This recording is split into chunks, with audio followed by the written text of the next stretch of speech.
Whether a ceasefire holds in Gaza could mean life or death for millions of Palestinian civilians. The United Nations estimates 80% of the population in Gaza has already been displaced from their homes.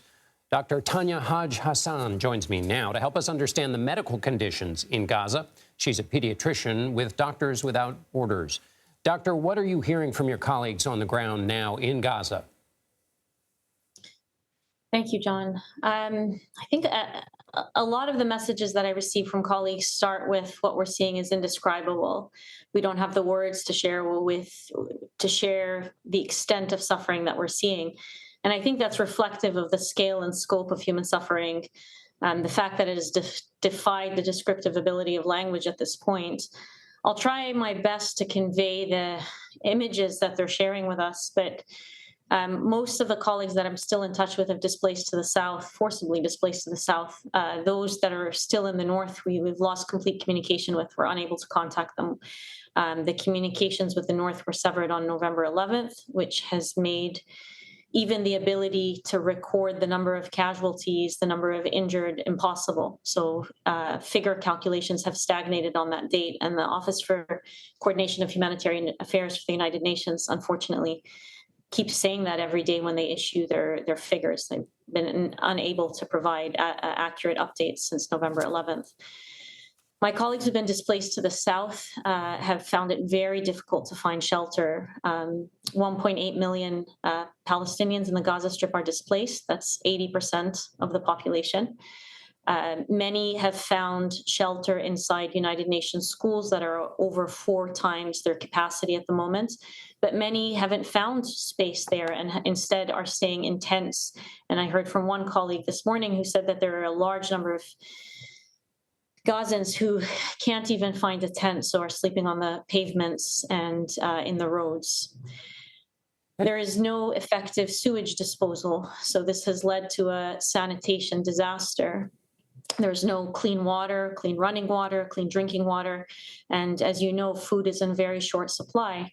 So people are starving, many are very dehydrated. There are outbreaks of disease, diarrheal disease illness. So children are dehydrated, presenting to the hospitals in need of fluid. But if you don't have clean drinking water, you can't even rehydrate them. If you're running out of IV fluids, you can't rehydrate them through their veins. So very dire, horrific situation that they're describing at the moment.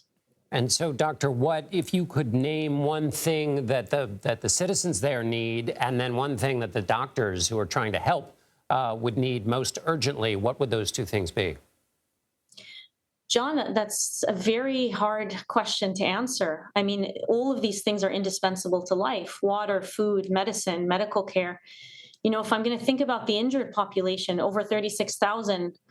The last figure that we had on November 11th, as I said, when communications were cut off, over 36,000 injured people in the Gaza Strip, with 75% of the hospitals in the Gaza non-operative at this point as the result of direct targeting or indirect targeting.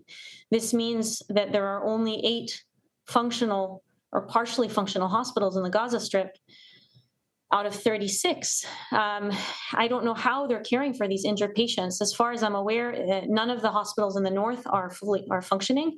The ones in the south, there's only one that has the capacity to perform the types of trauma surgeries that are needed to save limbs and lives of patients. Because essentially, when you have an amputation, as a violent amputation in the context of war, or severe burns, these are the types of injuries that require regular debridements and regular reconstructive surgeries, both to save the limb, but also to save the patient. So when these wounds become infected and you're unable to debride them, these patients die of their injuries. So there are thousands of patients that will die of their injuries because they don't have access to the medical care to treat them. So to answer your question, John, I don't know. I mean, they need all the aid. I think the first thing they need is a permanent ceasefire, because you cannot mobilize humanitarian aid when humanitarian aid workers themselves are being targeted. As we know, as Doctors Without Borders, we've had 3 of our staff killed so far. We know that more United Nations employees have been killed in the last month and a half in the Gaza Strip than in the history of the United Nations. So it's not safe for humanitarian workers to enter the Gaza Strip right now in the capacity that is needed. We cannot even access the north of Gaza. And so I think the first thing that is needed is a permanent ceasefire, both to stop the indiscriminate killing of Palestinians in Gaza, but also to allow humanitarian aid in. Water, food, and medicine, I would say, and fuel are the 4 top priorities. By medicine, it's everything from doctors to equipment to disposables. These are all things that are required to run a medical system and to essentially provide the type of care that is needed right now. Dr. Tanya Haj-Hassan, thank you so much for that very stark and detailed description, Doctors Without Borders. Thank you so much. Thank you, John.